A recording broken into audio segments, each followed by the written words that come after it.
माँ भारती को प्रणाम करता हूँ, सबके इष्ट गुरु माता पिता को प्रणाम करता हूँ। बच्चों, बहुत ढेर सारा लाड प्यार और सभी लोगों को भगवान शिव की कृपा प्राप्त हो, इस कामना के साथ सुबह सुबह की राम राम।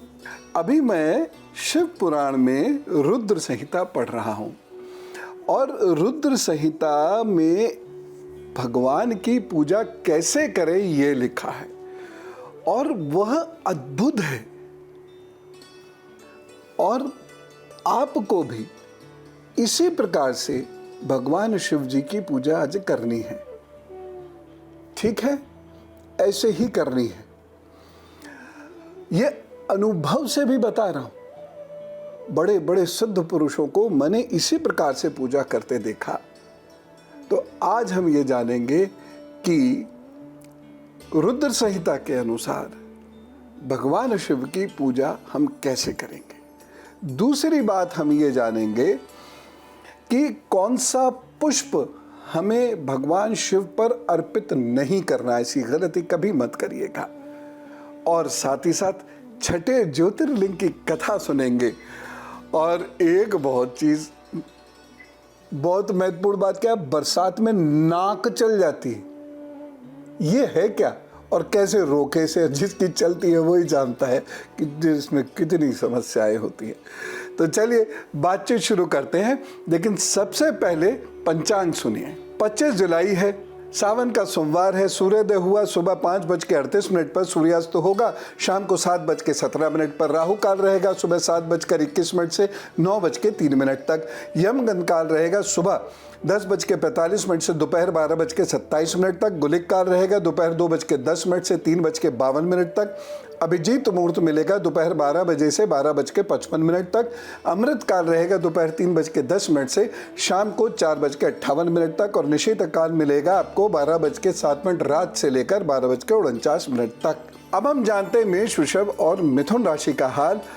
और जरूर सुनिएगा कि ब्रह्मा जी और नारद जी का क्या संवाद है भगवान की पूजा का, महादेव की पूजा का।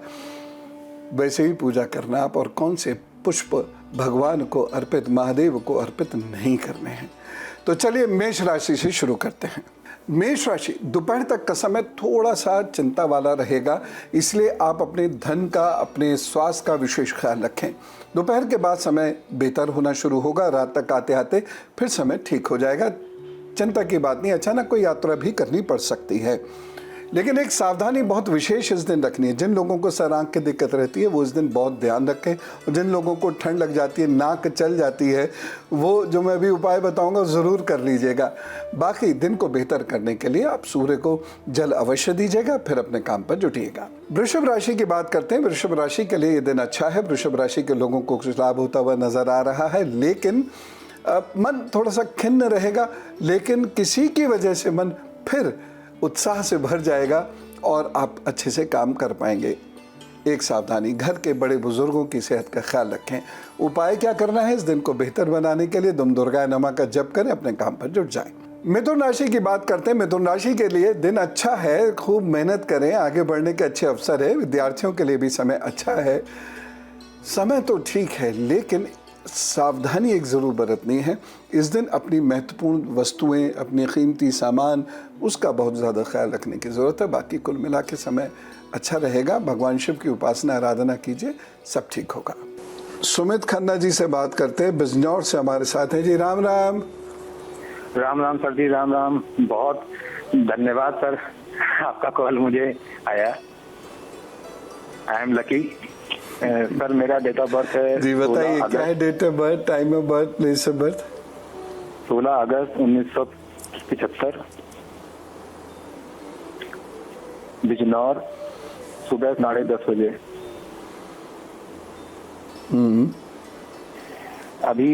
मैं अभी लास्ट 3 मंथ 10:30 दिन के की रात के? नहीं, दिन के जी, 10:30 AM।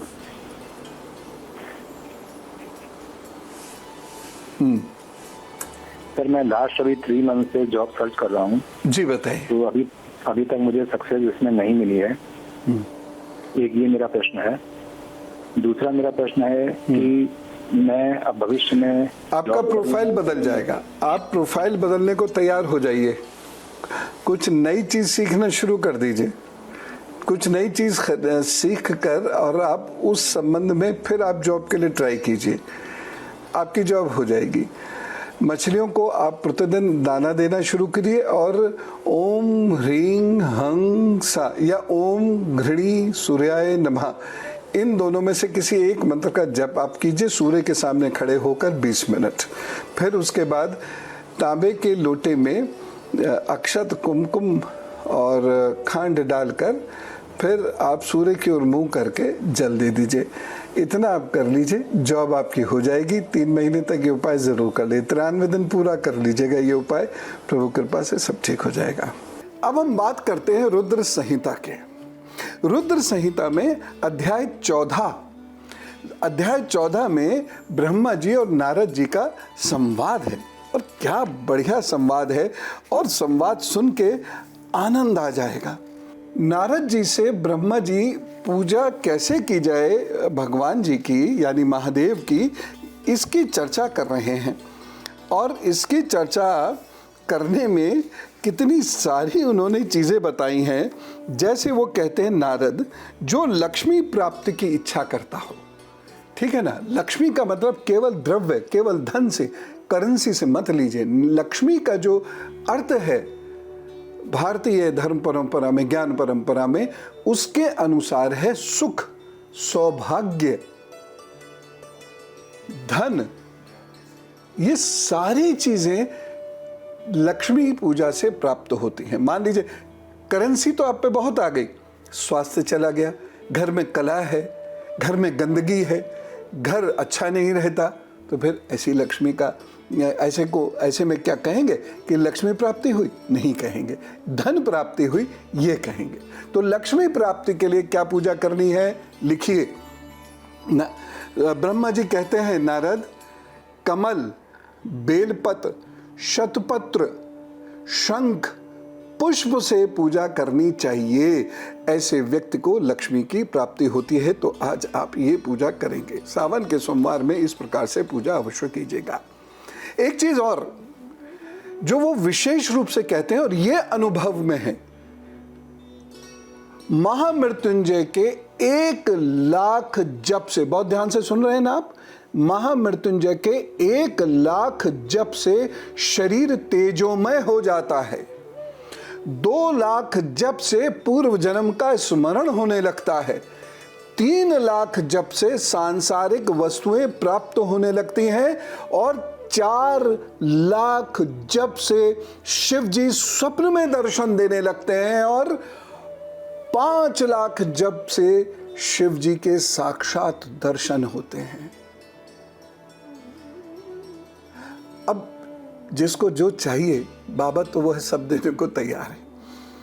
उस अनुसार ये पूजा सावन के सोमवार से प्रारंभ कर दीजिए, हिम्मत से प्रारंभ कर दीजिए। सारी पूजा, सारी मेहनत, जो भी दुख कष्ट परेशानी है, सब भगवान को समर्पित करके उनकी आराधना प्रारंभ कर दीजिए। महादेव कृपा करेंगे। ऐसी ही कुछ और बातें, और ये पूजा कितनी सरल है देखिए। और मैं इसीलिए आप सबसे कहता हूं कि पूजा में पूजा किया करें। हम इतना प्रपंच फैलाते हैं पूजा में कि पूजा में मन ही नहीं लगता। 1,00,000 जप क्या, हम 10,00,000 जब भी कर लें, 10 करोड़ जब भी कर लें, लेकिन यदि ये भगवान को समर्पित नहीं है, एकाग्र नहीं है, तो सब बेकार। जिसके बारे में आगे ब्रह्मा जी नारद जी से कह भी रहे हैं, एकाग्र चित्त होकर हमें पूजा कर रहे हैं। इसलिए पूजा में वितंडावाद, पूजा में इधर उधर के प्रपंच, ये बिल्कुल मत फैलाया कीजिए। शांत चित्त से, पुष्पों से, जप से, एकाग्र चित्त होकर ध्यान करने से सब लाभ होता है, हो जाते हैं। अब मेरी बात तो आप मानते नहीं, लेकिन ब्रह्मा जी की तो माननी पड़ेगी। अब हम जानते हैं कर्क, सिंह और कन्या राशि का हाल। कर्क राशि, यह दिन आपके लिए थोड़ा सा परेशानी वाला है। इस दिन का सदुपयोग करने के लिए आपको बहुत मेहनत करनी पड़ेगी।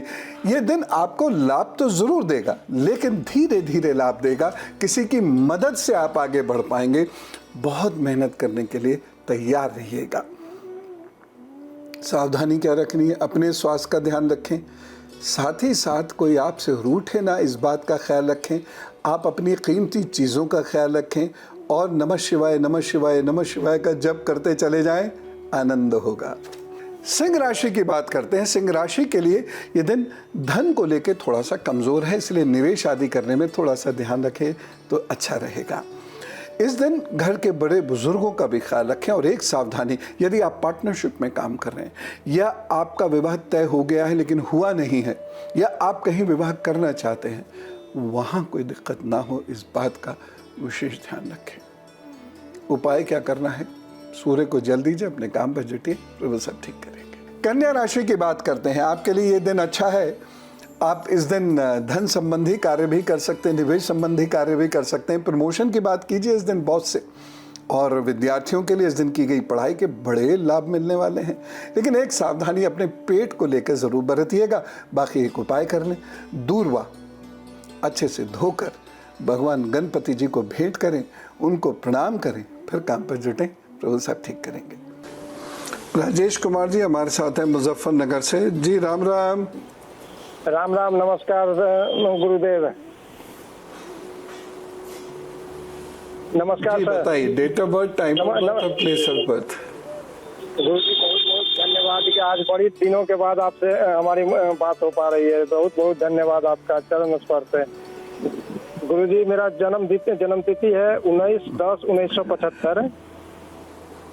समय संध्या काल है, 5 से 6 के बीच में, पूरी तरह से ज्ञात नहीं है सर। मुजफ्फरपुर हुआ, बिहार। गुरुजी, परिवार में दरिद्रता फैली हुई है, व्यापार लगभग बंदी के कगार पे है, कर्ज के बोझ से दबे हुए हैं। एक बेटी है जो हमेशा पिछले 3-4 सालों से बीमार रही है। एक लड़का है, वो भी स्वस्थ नहीं रहता है। दरिद्रता के और कर्ज के बोझ से पूरी तरह दबे हुए हैं। पिता से भी बहुत बढ़िया संबंध नहीं रह पा रहा है। कुछ समझ में नहीं आ रहा है क्या करूं। उपाय लिखिए, उपाय लिखिए, उपाय लिखिए। हाँ, मैं बताता हूँ। आप रोजाना ओम ग्राम ग्रीम ग्रोम सह गुरुवे नमः का 108 बार जप करेंगे। दूसरी बात, हर शनिवार के दिन दक्षिण की ओर मुंह करके अपने पूर्वजों को प्रणाम करेंगे, जल से तर्पण करेंगे और कुछ रोगी को भोजन देंगे। तीसरा काम आप ये भी जरूर कर दीजिएगा कि किसी एक शनिवार को आप और आपका सारा परिवार एक साथ जाकर एक जूता, एक छाता, उड़द की दाल 1.25 किलो, सरसों का तेल 1 लीटर और एक कोई काला वस्त्र, ये 5 चीजें आप किसी भी कुछ रोगी को दे दीजिएगा। ठीक, बस। और उसके बाद कहीं ना कहीं से इंतजाम होना शुरू हो जाएगा कुछ 1 महीने में। लेकिन मैं ये आपको एश्योर नहीं कर सकता कि आपका जीवन एकदम स्मूथ चलेगा।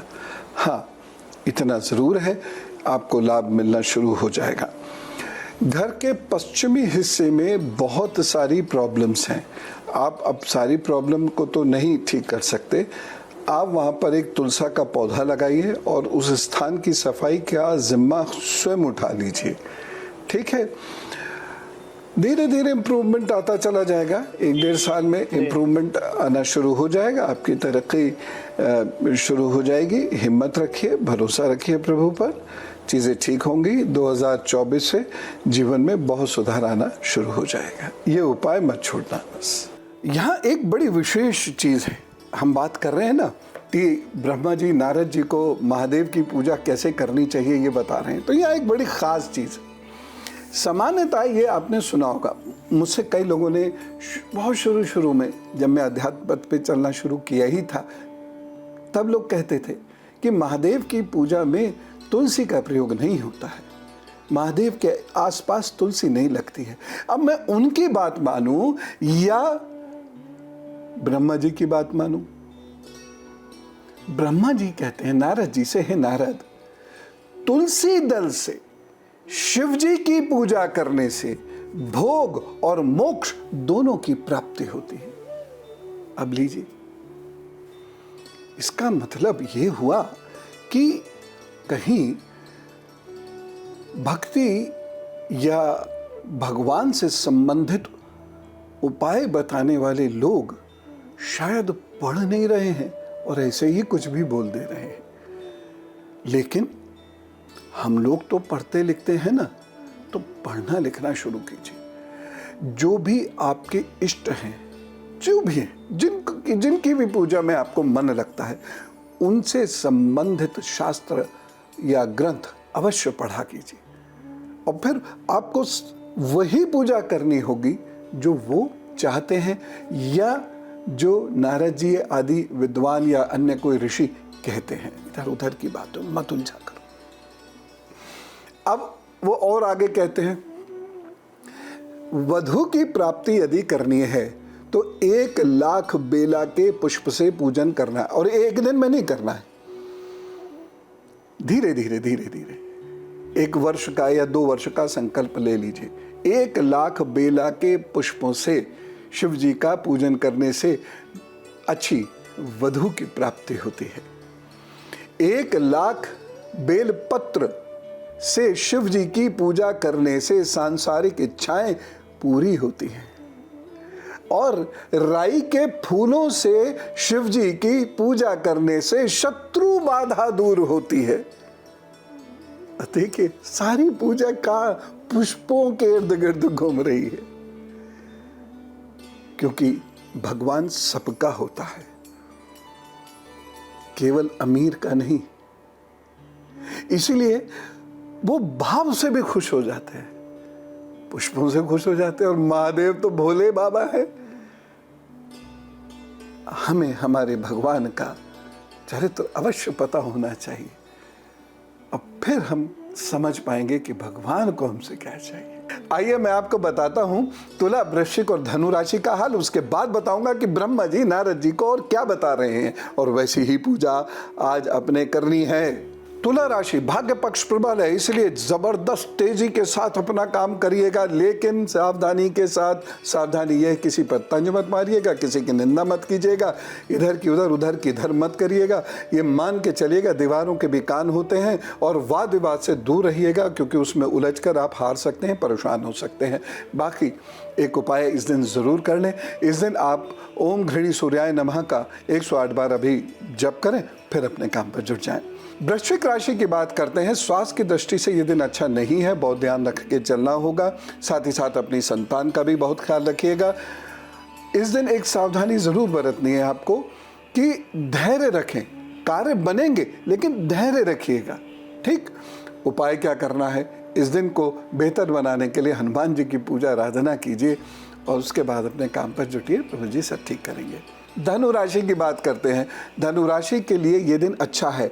आपके बॉन्ड्स मजबूत होंगे, यानी आपके रिश्ते प्रगाढ़ होंगे, बेहतर होंगे। कोई भी रिश्ता हो, किसी भी किस्म का, रूठे लोग मान सकते हैं इस दिन आपसे।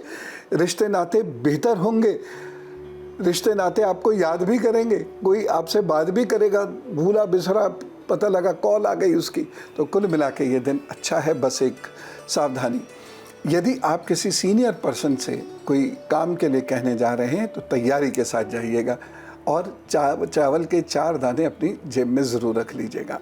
बाकी प्रभु जी ठीक करेंगे, चिंता ना करें। भिवानी से विवेक जी हमारे साथ है जी। राम राम। राम राम गुरुजी। गुरुजी, आपको, आपके माता पिता को, आपके इष्ट देव को मेरा कोटि कोटि प्रणाम गुरुजी। बहुत धन्यवाद, बहुत धन्यवाद जी। गुरुजी, मैं विवेक का छोटा भाई बोल रहा हूँ, और भैया की डीओ भी है गुरुजी 25 अक्टूबर 1991।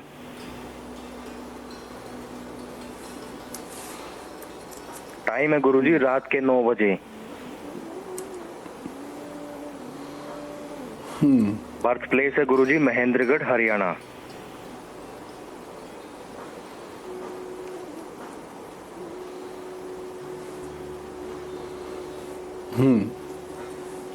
गुरुजी, मेरा क्वेश्चन ये है, मेरे बड़े भाई 5 साल से गवर्नमेंट जॉब की तैयारी कर रहे हैं, बट इनको जॉब नहीं मिल पा रही है। और दूसरा गुरुजी, इनकी शादी कब हो जाएगी, और जॉब इनको प्राइवेट मिलेगी या गवर्नमेंट मिलेगी?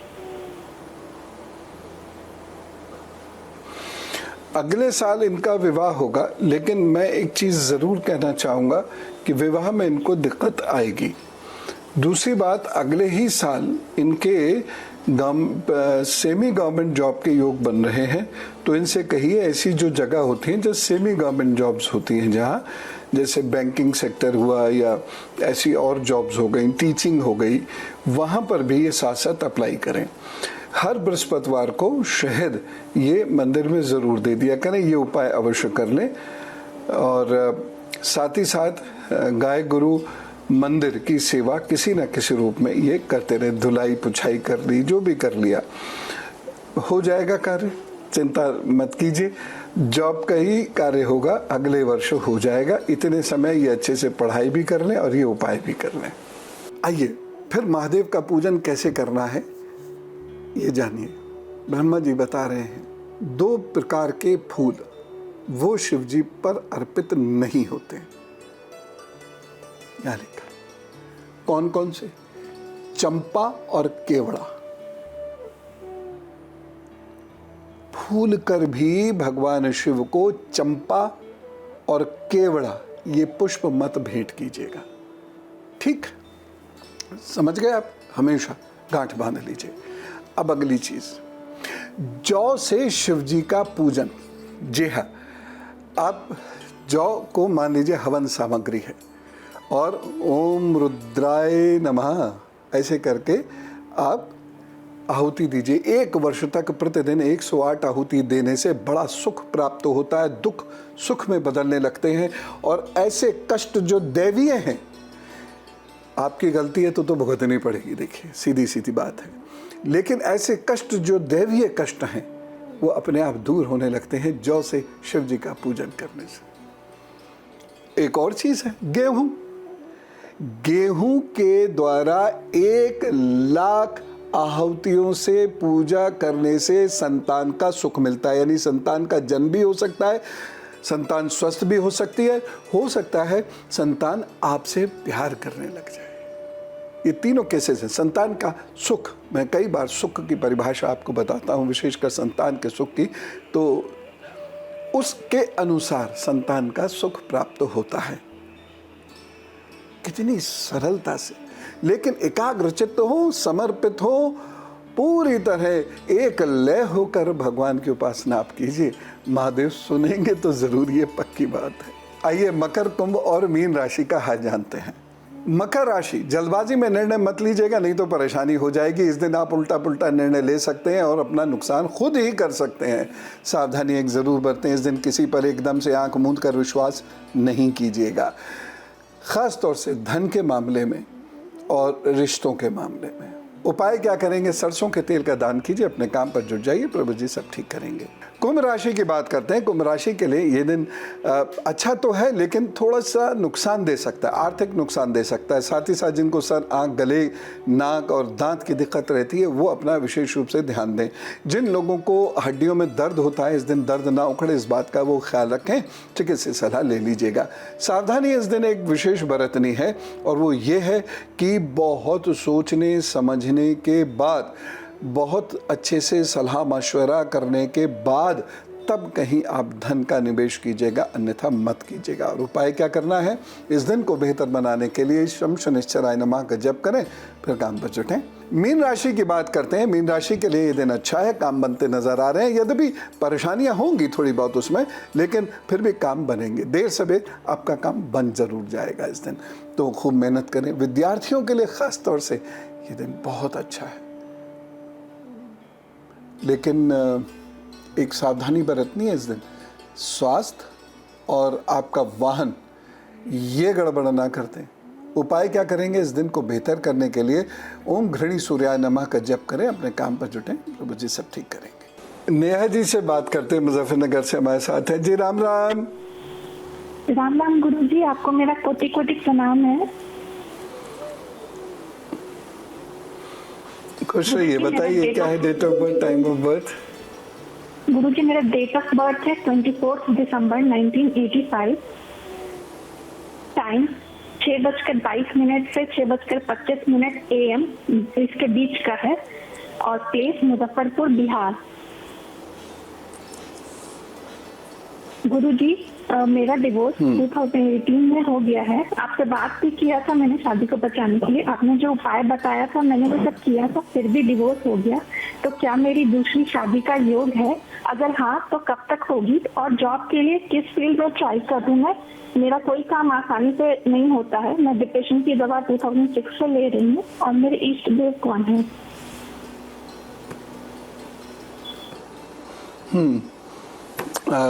मैंने तब भी यही कहा होगा कि ऐसे केसेस में विवाह का सुख होता नहीं है, फिर भी बचाने के लिए उपाय ज़रूर करेंगे, क्योंकि ऐसे में सुख नहीं होता। मैं पुनः इस बात को कह रहा हूँ कि विवाह के लिए तो अब आप मुझसे कोई उपाय नहीं जानिए, इसको प्रभु पर ही छोड़ दीजिए। हाँ, जहाँ तक दूसरी और समस्याएं हैं, जिसमें से एक समस्याएं आपकी दवा खाने की है, वो आराम से छूट जाएगा। आप अश्वगंध का नियमित रूप से दिन में 2 बार सेवन करें चिकित्सकीय सलाह से, और घास पर टहलना शुरू करें दिन में सुबह शाम। और तीसरी चीज़ ये है कि आप जॉब की कोशिश करना शुरू कर दीजिए, ठीक है ना? तो जॉब आपकी हो ही जाएगी। थोड़ा सा मेहनत कीजिए, अगली सितंबर अक्टूबर तक आते आते जॉब हो जाएगी। और उसके बाद जॉब से ही प्रसन्न रहिए, जॉब में खूब मन लगा के काम कीजिए और बाकी सारी चीज़ें छोड़ दीजिए। कुत्तों को भोजन ज़रूर दिया कीजिएगा एक तो, और दूसरा काम एक ये कीजिए कि आप तांबे का छल्ला अपनी कनिष्ठा में ज़रूर धारण कर लें बृहस्पतिवार के दिन। तो जॉब में आपको या आर्थिक रूप से आपको फिर परेशानी नहीं होगी। और अब उनकी बात करते हैं जिनका है आज जन्मदिन। तो जिनका भी जन्मदिन है उनको जन्मदिन की बहुत सारी शुभकामनाएं। और अब सुनिए अपने आगे आने वाले 12 महीनों का हाल। आपके आगे आने वाले 12 महीने बढ़िया हैं, मेहनत करें, आगे बढ़ने के बहुत सारे अवसर मिल रहे हैं, रास्ते खुलते नज़र आ रहे हैं आपको, आपके लिए। और अगस्त से लेकर अप्रैल तक का समय आपके लिए बहुत अच्छा है। ख़ास तौर से अगस्त का चौथा महीना हो गया, चौथा हफ्ता हो गया, सितंबर का दूसरा हफ्ता हो गया, अक्टूबर का दूसरा चौथा हफ्ता हो गया, और उसके बाद फरवरी के पहले और चौथे हफ्ते हो गए। ये बड़े डिसीजन लेकर आगे बढ़ने का वक्त है। इसमें प्रभु जी आपकी ज़रूर मदद करेंगे। लेकिन सारे साल आपको 2 उपाय करने हैं। पहला उपाय तो ये, चांदी की चेन माता जी के हाथ से गले में धारण कर लीजिएगा। और दूसरा उपाय ये है कि सोमवार को चावल का दान आप ज़रूर कीजिएगा। और हमेशा याद रखिएगा, पूजा हो या दान, चावल बिना टूटा हुआ वाला ही देना चाहिए, ठीक है? हाँ, नहीं है और कोई बहुत मजबूरी है तब दान में आप टूटा हुआ दे सकते हैं, लेकिन पूजा में अक्षत ही भगवान को अर्पित किया जाता है। और आइए अब सुनते हैं धर्मशास्त्र से। आज मैं आपको भीम और शंकर नाम के ज्योतिर्लिंग की कथा सुनाता हूँ। बड़े गौर से सुनिएगा, बड़ी आनंददायक ये कथा है। प्राचीन काल में एक अत्यंत भयंकर दैत्य हुआ। इस दैत्य का नाम था भीम। लोग जनरली महाभारत के भीम से इनको कोरिलेट करते हैं, वो नहीं, दैत्य का नाम था भीम। वह हमेशा प्राणियों को कष्ट पहुंचाता था, और जो लोग लाचार थे, गरीब थे, मजबूर थे, उनको ज्यादा पहुंचाता था। उसकी माँ का नाम था करकटी। उसने अपनी माँ करकटी से पूछा, मेरे पिता कौन हैं और वो हमारे साथ क्यों नहीं रहते? तब करकटी बोली, तुम राक्षस राज रावण के छोटे भाई कुंभकर्ण के पुत्र हो, जिन्हें श्री राम ने मार डाला था। और तुम्हारे पिता का नाम था करकट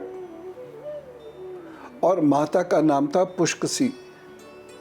विराध मेरे पति थे और वह भी राम जी के द्वारा मारे गए थे।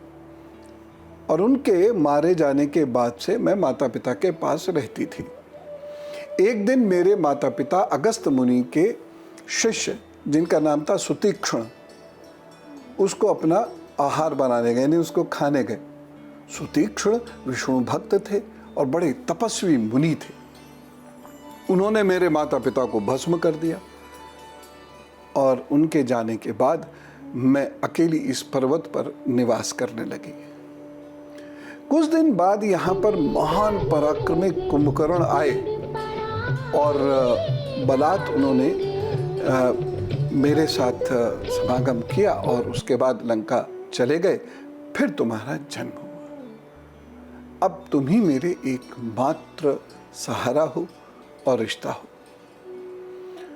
अपनी मां करकटी की ये बातें सुनकर भीम बहुत गुस्से में आया और उसने सोचा कि मेरे नाना नानी और माता पिता सभी को विष्णु जी ने मार डाला। अब मैं उससे अपने पूरे कुटुंब का बदला लूंगा। वह घोर तप करने के लिए बैठ गया। उसने ब्रह्मा जी को प्रसन्न करने के लिए कई वर्षों तक कठोर तप किया, जिससे ब्रह्मा जी प्रसन्न हुए और कहा, मांगो वत्स, क्या मांगते हो? तब राक्षस भीम ने उनसे कहा कि मैं बहुत बलशाली हो जाऊं, तुलनीय बलशाली हो जाऊं, ये वरदान दीजिए। ब्रह्मा जी ने ये वरदान दे दिया। बोले तथास्तु। जे वरदान प्राप्त करते ही उसके अंदर जो घमंड आया, राक्षस ठहरा। जो देव प्रवृत्ति के लोग होते हैं उनमें जितनी शक्ति आती है उतना कम घमंड होता है, लेकिन ये तो राक्षस ठहरा, तो इसके अंदर बहुत घमंड आ गया। एकदम ये घमंड से निकला पड़ा रहा। भयंकर घमंड की वजह से इसने और ज़्यादा अत्याचार करने शुरू कर दिए। और वैसे ही एक अत्याचार इसने किया। कामरूप नामक नगर पर उसने आक्रमण किया। क्यों? क्योंकि ये पृथ्वी को जीतना चाहता था, इसलिए कामरूप नाम के नगर पर उसने आक्रमण किया। और वहीं सुदक्षिण का राज्य था। ये शिव भक्त थे। अब वो बड़े बलशाली थे। उन्होंने भीम को हरा दिया। हराकर उसको बंदी बना लिया और उसके पैरों में बेड़ियां डालकर उसे एकांत में कैद कर दिया। हाँ, एक चीज हुई, जेल के अंदर भी शिव पूजा का नियम नहीं टूटा और वो बंदी गृह में बार बार मां गंगा का ध्यान करके, मानसिक स्नान करके वहीं पार्थिव शिवलिंग बनाकर और पूजन शुरू कर देते थे और पंचाक्षरी शिव मंत्र का जप करते थे। और उनकी पत्नी का नाम था दक्षिणा, वह भी शिव पूजा में रम जाती थी। खैर, भीम राक्षस का अत्याचार बढ़ता जा रहा था तो सुदीक्षण को पकड़ लिया। उसके बाद उसने पृथ्वी से धर्म का लोप करना शुरू कर दिया और सब जगह उसने त्राही त्राही मचा दी। यहां तक कि कोई व्यक्ति धार्मिक कार्य भी नहीं कर सकता था। उसने क्या किया? वेदों पुराणों का लोप करना शुरू कर दिया। कोई धार्मिक कार्य वो करने ही नहीं देता था। यज्ञ, दान, तप, स्वाध्याय सब रुक गए। ऋषियों को बहुत प्रताड़ना दी। ब्रह्मांड और पृथ्वी की दुर्दशा कर दी। ये देखकर ऋषि, मुनि, देवता चिंतित हो गए और वे सभी भगवान शिव के पास गए और उनसे कहा कि भैया आप रक्षा कीजिए, महादेव आप प्राणियों की रक्षा कीजिए। तो भगवान शिव ने कहा कि ठीक है, मैं उस राक्षस का संहार करूंगा और इसलिए भी करूंगा क्योंकि उसने मेरे प्रिय भक्त कामरूप नरेश सुदक्षिणा को सेवक बना लिया है, बंदी बना लिया है। इसलिए अब उसे ज़्यादा जीवित नहीं रह सकेगा वो। तो सारे देवगण फिर अपने अपने स्थानों पर आ गए। इधर सुदक्षिणा राजा का तप बढ़ता जा रहा था और इधर इसके अत्याचार बढ़ते चले जा रहे थे। एक दिन जब राक्षस को पता चला कि वे पूजा करते हैं तो गुस्से में भर उठा और राजा के बंदी गृह में जा पहुंचा। राजा उस वक्त भी तप कर रहे थे और ये देखकर राक्षस भीम ने अपनी तलवार से पार्थिव शिवलिंग पर प्रहार कर दिया। इसे ये घमंड था। यही तो घमंड होता है जो मनुष्य का नाश कर देता है। पार्थिव शिवलिंग पर ही प्रहार कर दिया और वहीं तुरंत शंकर जी प्रकट होते हैं और हुंकार करते हैं और वही राक्षस को भस्म कर देते हैं। और उसके बाद लोग कहते हैं कि हे भगवान, आपने इस पूरे क्षेत्र की रक्षा की है, इस पूरे क्षेत्र के निवासियों की रक्षा कीजिए, अब आप यहीं ठहर जाइए। तो वो फिर तथास्तु बोलते हैं, वहीं ठहरते हैं और उस ज्योतिर्लिंग को भीमेश्वर ज्योतिर्लिंग के नाम से जाना जाता है। अभी पता है ये कहाँ है? पूना से लगभग 100 किलोमीटर दूर सह्याद्री की पहाड़ी पर स्थित है। जाइए आप, बड़ी वीरता मिलेगी, हिम्मत मिलेगी, डिप्रेशन से बाहर आएंगे, बहुत अच्छा लगेगा कि ज़िंदगी में अभी भी बहुत कुछ है करने के लिए और आपको अद्भुत शक्ति प्राप्त होगी। और अब जानते हैं आज का गुरु मंत्र। बरसात में नाक बहने लगती है, जिसे कहते हैं नाक का चलना, उसके साथ साथ छींकें आने लगती हैं, खांसी आने लगती है। जब ऐसा हो रहा हो तो 1 चम्मच शहद लीजिएगा। बस इतना ध्यान रखना है कि शहद लेने के 15 मिनट तक आपको जल नहीं लेना है। ईश्वर की कृपा से, महादेव की कृपा से छींकें, खांसी, नाक का चलना कुछ दिन में रुक जाएगा। आनंद आया होगा, आशा करता हूँ। आप शिव भक्ति में रमते रहिए और भगवान शिव आपका कल्याण करे, इस कामना के साथ राम राम, नमस्कार, भारत माता की जय।